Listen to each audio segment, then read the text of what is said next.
Concrete സ്ലാബുകൾക്കിടയിൽ കുടുങ്ങിപ്പോയ നിലയിലായിരുന്നു രണ്ടുപേരും.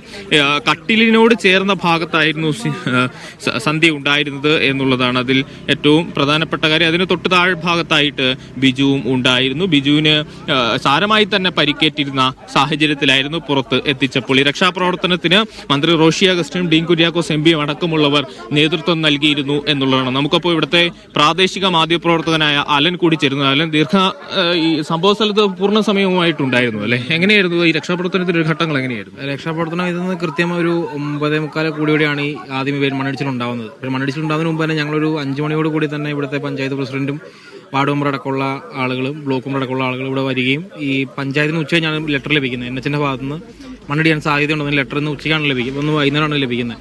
പക്ഷെ അതിനു മുമ്പ് തന്നെ ഇവർക്ക് വ്യക്തമായ ധാരണ ഈ ദേശീയപാത നിർമ്മാണ അതോറിറ്റിക്ക് ഉണ്ടായിരുന്നു.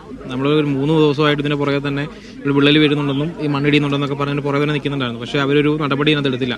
അപ്പോൾ വൈകിട്ട് ലെറ്റർ കിട്ടിയതിന് പുറകെ തന്നെ പഞ്ചായത്തിന്റെ ഭാഗത്ത് ഇവിടുന്ന് മുഴുവൻ 22 വീട്ടിലെ ആളുകളെ, 22 കുടുംബങ്ങളെ ഗവൺമെന്റ് സ്കൂളിലേക്ക് മാറ്റി. പക്ഷെ അതിനുശേഷം ഒരു 9:30 കൂടിയാണ് വീണ്ടും ഇവിടെ മണ്ണ് ഇടിഞ്ഞ് വരുന്നുണ്ടെന്നും പറഞ്ഞ് ഞങ്ങൾ വരുന്നത്. അപ്പോൾ ഞങ്ങൾ വരുമ്പം മറ്റു വലിയൊരു ടോറസ്റ്റ് കല്ല കറക്കുന്ന പോലെ ഒരു സൗണ്ടാണ് കേൾക്കുന്നത്. ഞങ്ങൾ തിരിച്ച് മുകളിലേക്ക് ഓടി വരുമ്പോൾ ഈ വീട് തകർന്നു പോകുന്ന സ്ഥിതിയാണ്. നമ്മളിപ്പോൾ നിൽക്കുന്നത് ഒരു 3 വീടുകളുടെ മുകളിലാണ്. അപ്പം അത്രയും വലിയൊരു മണ്ണാണ്. നമുക്ക് പുറകെ കാണാം, അത്രയും പൊക്കത്തിൽ നിന്നാണ് മൊത്തം വന്നേക്കുന്നത്. ആ ഒരു തൂക്കിലാണ് ഇവർ മണ്ണെടുത്ത് ദേശീയപാതയ്ക്ക് വേണ്ടി മണ്ണെടുത്ത് വെച്ചിരുന്നത്. ഇപ്പോൾ ഈ പുറകെ കാണുന്ന സംരക്ഷണ ഭിത്തിയും തള്ളി പോന്നിട്ടുണ്ട്. സംരക്ഷണിക്കത് ഫില്ല് ചെയ്ത മണ്ണാണ്, സ്വാഭാവികമായിട്ടുള്ള മണ്ണല്ല. അത് ഭിത്തി കെട്ടിയിട്ട് വേറെ മണ്ണ് ഫില്ല് ചെയ്തേക്കുന്നതാണ്. അതുകൊണ്ട് അതൊന്നും നിൽക്കില്ല എന്നുള്ളത് അന്ന് തന്നെ പറഞ്ഞതാണ്. ഇതിന് തൊട്ട് ഫ്രണ്ടിലെ വളവിലാണ് ഉരുൾപൊട്ടലിൽ ഒരു കുടുംബം അടക്കം മരിച്ചു പോകുന്ന സ്ഥിതി കഴിഞ്ഞ മുൻ വർഷങ്ങളിൽ ഉണ്ടായിട്ടുള്ളത്. അപ്പോൾ ഈ മേഖലയിൽ മണ്ണിടിച്ചിൽ ഭീഷണി ഉള്ളതാണെന്ന് വ്യക്തമായ ധാരണ ബോധ്യവർക്കുണ്ട്. ഇന്നലെ മണ്ണിടിച്ചതിന് ശേഷം ഇത് ഏതെങ്കിലും തരത്തിലുള്ള നടപടികൾ ദേശീയപാത അതോറിറ്റിയുടെ ഭാഗത്തുനിന്ന് ഉണ്ടായിട്ടുണ്ടോ? ഇതുവരെ അവർ വന്നിട്ടില്ല എന്നുള്ളതാണ്. അവർ ഇത് വന്നിട്ട് അവർ ആദ്യം ചെയ്തതെന്ന് പറഞ്ഞാൽ മുകളിൽ കിടക്കുന്ന അവരുടെ വണ്ടികളൊക്കെ മാറ്റുക എന്നുള്ളതാണ് ഏറ്റവും ആദ്യം അവർ ചെയ്തത്. അവർ അവരുടെ ലോറിയും JCBയും കാര്യങ്ങളൊക്കെ മാറ്റുകയാണ്. അതാണ് അവർ ചെയ്തിട്ടുള്ള പ്രവർത്തനം. ഞാൻ പറഞ്ഞ പോലെ ഇപ്പോൾ 3 വീടുകൾ ഇതിനടിയിലാണ്. ആ കുടുംബങ്ങളൊക്കെ മാറി താമസിച്ചിട്ടുണ്ടായിരുന്നു അല്ലേ? അവരെല്ലാം നേരത്തെ തന്നെ വൈകുന്നേരം തന്നെ സ്കൂളിലെ ക്യാമ്പിലേക്ക് മാറിയിരുന്നു. പക്ഷേ ഈ ബിജുചേട്ടൻ ഈ ഫ്രണ്ടിൽ കാണുന്ന പുള്ള തറവാടാണ്. അപ്പം അവിടെ അങ്ങോട്ട് മാറും എന്നാണ് പറഞ്ഞിരുന്നത്. അപ്പം അങ്ങോട്ട് മാറിയതാണ്. അങ്ങോട്ട് മാറിയിട്ട് എന്തോ ആവശ്യത്തിന് സർട്ടിഫിക്കറ്റ് എടുക്കാനെന്നാണ് അവർ പറയുന്നത്. അതിൻ്റെ ഭാഗമായിട്ട് ഇങ്ങോട്ട് വന്നപ്പോഴാണ് ഈ ഒരു അപകടം സംഭവിച്ചത്.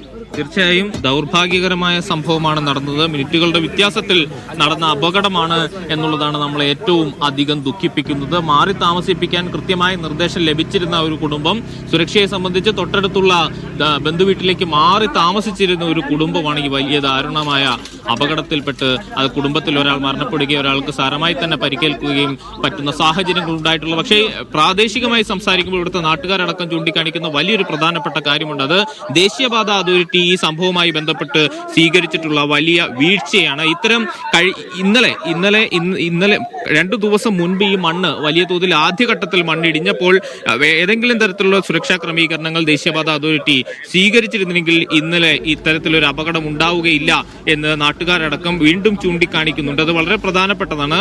കഴിഞ്ഞ ദിവസം മണ്ണിടിഞ്ഞത് വലിയ തോതിൽ തന്നെയായിരുന്നു. ഏതാണ്ട് 10 അടിയോളം മുകൾ ഭാഗത്ത് നിന്ന് റോഡിലേക്ക് പൂർണ്ണമായും മണ്ണിടിഞ്ഞു വീഴുകയും മൂന്നാർ ഭാഗത്തേക്കുള്ള ഗതാഗതം പൂർണ്ണമായും തടസ്സപ്പെടുകയും ചെയ്തിരുന്നിട്ടും ഒരു പകൽ മുഴുവൻ കിട്ടിയിട്ടും ആ മണ്ണ് മാറ്റുവാനോ അതിന്റെ സുരക്ഷാ ക്രമീകരണങ്ങൾ ഒരുക്കുവാനോ ദേശീയപാത അതോറിറ്റിക്ക് കഴിഞ്ഞിരുന്നില്ല എന്നുള്ളതാണ്. രാത്രിയിൽ മഴ പെയ്താൽ വീണ്ടും മണ്ണിടിയാനുള്ള സാധ്യത കൂടി കണക്കിലെടുത്തുകൊണ്ടാണ് ഈ കുടുംബങ്ങളോട് മാറി താമസിക്കാൻ ഇവിടുത്തെ പ്രാദേശിക ഭരണകൂടം പറഞ്ഞത് എന്നുള്ളതാണ്. പക്ഷേ മാറി താമസിച്ചിരുന്നു എങ്കിലും ഒരു കുടുംബം മാത്രം വീടിനുള്ളിൽ ആയി പോകുന്നു. നമുക്ക് ആ ദൃശ്യങ്ങളിൽ കാണാം, എത്രയോ ദാരുണമാണ്. ഒരു കോൺക്രീറ്റ് കെട്ടിടമാണ്, അത് പൂർണ്ണമായും അതിന്റെ മേൽക്കൂരയോളം ഭാഗത്ത് തന്നെ മണ്ണ് വന്ന് അടിഞ്ഞിരിക്കുന്നു. ആ മണ്ണ് അടിഞ്ഞതിന്റെ ശക്തിയിൽ അതിന്റെ മുകൾ ഭാഗത്തെ കോൺക്രീറ്റ് പാളികൾ അടർന്ന് താഴേക്ക് ഇരിക്കുന്നു. അതിനുള്ളിലുണ്ടായിരുന്ന 2 ജീവനുകൾ അതിനുള്ളിൽ കുടുങ്ങിപ്പോകുന്നു എന്നുള്ളതാണ്. നമുക്ക് ഇന്നലെ രാത്രിയിലെ ദൃശ്യങ്ങൾ പരിശോധിച്ചാൽ അറിയാം, സന്ധ്യ തീർത്തും അതിനുള്ളിൽ കുടുങ്ങിയ അവസ്ഥയിലായിരുന്നു.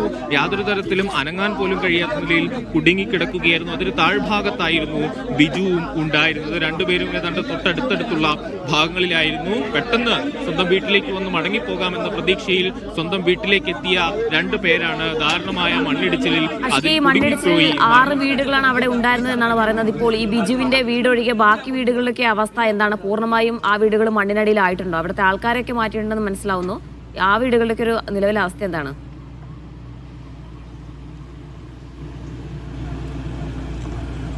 തീർച്ചയായും മറ്റു വീടുകൾ മണ്ണിനടിയിലായിട്ടുള്ള വീടുകൾ പൂർണ്ണമായും മണ്ണിനടിയിൽ ഈ പ്രദേശത്ത് നമുക്ക് കണ്ടാൽ മനസ്സിലാകും നിരവധി വീടുകളുള്ള ഒരു ഉന്നതിയാണ്. ലക്ഷം വീട് ഉന്നതി പ്രദേശമാണ് ഈ കാണുന്നത്. നമുക്ക് ദൃശ്യങ്ങളിൽ കാണാം, മണ്ണിനോട് ചേർന്ന് കാണുന്ന പലയിടങ്ങളിലും വീടുകളുടെ മേൽക്കൂരകൾ കാണാം എന്നുള്ളതാണ്. ഏതാണ്ട് 8ഓളം വീടുകൾ ഈ മണ്ണിടിച്ചിലുമായി ബന്ധപ്പെട്ട് തകർന്നിട്ടുണ്ട് എന്ന് തന്നെ കണക്കാക്കാം. 3 വീടുകൾ ഈ മണ്ണിനടിയിൽ കുടുങ്ങിക്കിടക്കുന്നു. ഇപ്പോൾ ഞങ്ങൾ നടക്കുന്ന ഈ പ്രദേശത്തിനടിയിൽ 3 വീടുകൾ ഉണ്ട് എന്നുള്ളതാണ് ഏറ്റവും ദാരുണമായ സാഹചര്യം. എന്ന് വെച്ചാൽ ഈ കോളനിയിലെ ഈ ഉന്നതിയിലെ നിരവധി വീടുകൾ, ഏതാണ്ട് 10ഓളം വീടുകൾ മണ്ണിടിച്ചിലുമായി ബന്ധപ്പെട്ട് തകർന്നിരിക്കുന്നു. അത്ര സാരമായ പ്രശ്നമാണ് ഉണ്ടായിട്ടുള്ളത്. ഇത് ഈ ഹൈറേഞ്ചിന്റെ ഒരു ഭൂപ്രകൃതിയുടെ കൂടെ പ്രശ്നമാണ് എന്ന് എടുത്തു പറയേണ്ടി വരും. വളരെ ഉയർന്ന പ്രദേശത്താണ് ഈ ദേശീയപാത കടന്നു പോകുന്നത്. വളരെ ഹൈറ്റിലാണ് അത്. ആ ദൃശ്യങ്ങൾ കാണുന്ന പ്രദേശം കാണുന്നതാണ് ദേശീയപാത അതോറിറ്റി കടന്നു പോകുന്ന വഴി. അതിന് മുകളിൽ ഭാഗത്ത് നിന്നാണ് മണ്ണിടിഞ്ഞു വന്നിട്ടുള്ളത്. ദേശീയപാത കടന്നു പോകുന്ന ഭാഗത്തിന് താഴോട്ടുള്ള ഒരു കുത്തനെ താഴ്ഭാഗത്താണ് ഈ വീടുകളുള്ള ഉന്നതി സ്ഥിതി ചെയ്യുന്നത്. അവിടെ ഏതാണ്ട് 22ഓളം കുടുംബങ്ങൾ ഉള്ള ഉന്നതിയാണ്. അതിൽ 10ഓളം വീടുകൾ മണ്ണിനടിയിലായി പോകുന്ന സാഹചര്യത്തിലേക്ക് കാര്യങ്ങൾ എത്തി എന്നുള്ളതാണ്. എത്രത്തോളം ഗൗരവതരമാണ്, എത്രത്തോളം ഗുരുതരമാണ് ഈ മണ്ണിടിച്ചിൽ എന്ന് നമുക്ക് മനസ്സിലാക്കാൻ കഴിയുന്നത്. വലിയ മരങ്ങളുടെ വേരുകളടക്കം ഇവിടെ എത്തിയിട്ടുണ്ട്.